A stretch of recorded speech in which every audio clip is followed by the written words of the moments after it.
আসসালামু আলাইকুম বন্ধুরা, আশা করি সবাই ভালো আছেন। বন্ধুরা, শীত তো প্রায় চলে এসেছে, আর এই শীতে বিভিন্ন রকমের পিঠা খাওয়া হয়ে থাকে।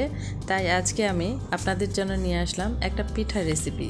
আজকে আমি আপনাদের সাথে শেয়ার করব খেজুর গুড়ের পাটিসাপটা পিঠা। এই ভিডিওতে আমি খেজুর গুড়ের খিরসা করে তারপরে পাটিসাপটা পিঠা করে দেখাবো। প্রথমে আমি খেজুর গুড়ের খিরসাটি করে দেখাবো। তাই আমি এখানে একটি প্যানে 1 লিটার দুধ নিয়েছি।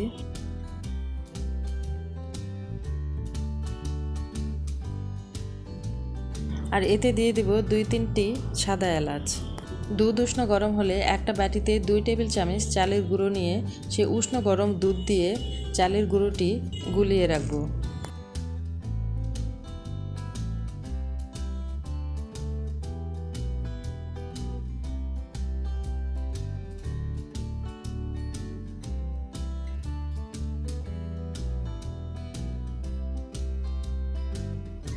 তারপর আরেকটি বাটিতে 1 কাপ পরিমাণ গুঁড়ো দুধ নিয়ে একইভাবে তরল দুধ দিয়ে এই গুঁড়ো দুধগুলো গুলিয়ে রাখবো। এগুলো আমি আগে থেকেই গুলিয়ে রাখছি, কারণ গরম দুধে দেওয়ার পরে যেন এগুলো দলা পাকিয়ে না যায়।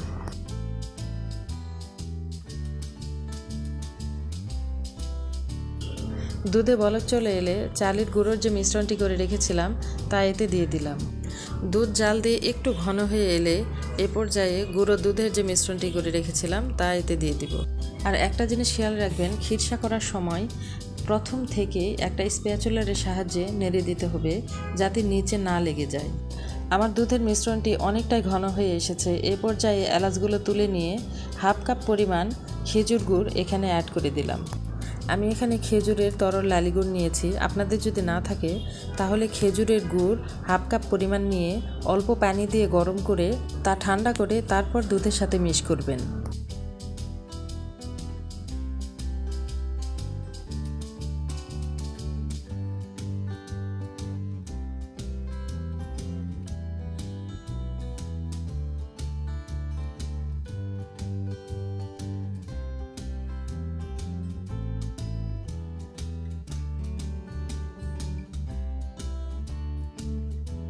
আমার খিরসাটি প্রায় হয়ে এসেছে। এর চাইতেও বেশি ঘন করলে খিরসা ঠান্ডা হওয়ার পরে বেশি ঘন হয়ে যাবে। তাই এই পর্যায়ে আমি চুলার জালটি বন্ধ করে দিব। দেখুন, আমার খিরসা রেডি হয়ে গেছে। এবার পাটিসাপটা করার জন্য আমি একটা বেটার রেডি করে নিব।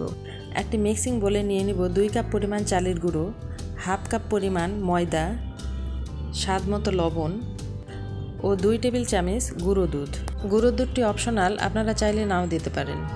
এবার সবগুলো উপকরণ মিশিয়ে নিয়ে এতে দিয়ে দিব 1/2 কাপ পরিমাণ গুড়।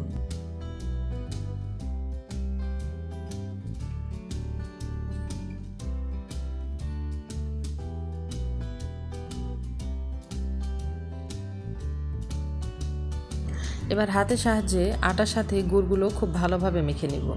আটা ও গুড় ভালোভাবে মেখে নিয়ে এখন আমি উষ্ণ গরম পানি দিয়ে একটা মিশ্রণ তৈরি করে নিব। আমার এখানে 2 কাপের মতো পানি লেগেছে। আর যদি আটা ভেজা হয় তাহলে একটু কমও লাগতে পারে। তবে খেয়াল রাখতে হবে মিশ্রণটি যেন ঘন না হয়, আবার খুবই পাতলাও যেন না হয়। এবার এই মিশ্রণটি আমি 2-1 মিনিটের জন্য ব্লেন্ড করে নেব। আর ব্লেন্ড করার পর ঘনত্ব বুঝে আমি পরে পানি আবার অ্যাড করব। ব্লেন্ড করার পর আর সামান্য একটু পানি আমার অ্যাড করতে হয়েছে। আমার মিশ্রণটি রেডি হয়ে গেছে।